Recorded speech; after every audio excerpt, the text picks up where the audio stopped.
கையால் ஆவாதவன், ஒரு வேலை வெட்டி இல்லாதவன், ஊரு சுத்துறவனுக்கு தான் கொழுப்பு அதிகமா இருக்கு.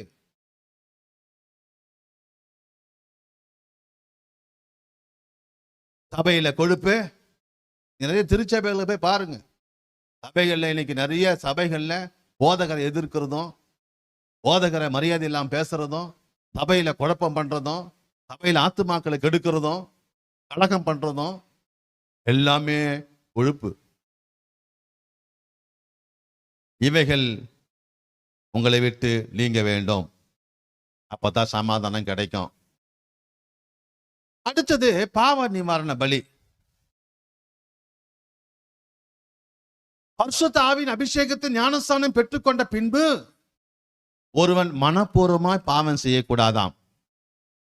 எப்படிப்பட்ட பாவம் செய்யக்கூடாது? விபச்சாரம், வேசித்தனம், களவு, பொய், இப்படிப்பட்ட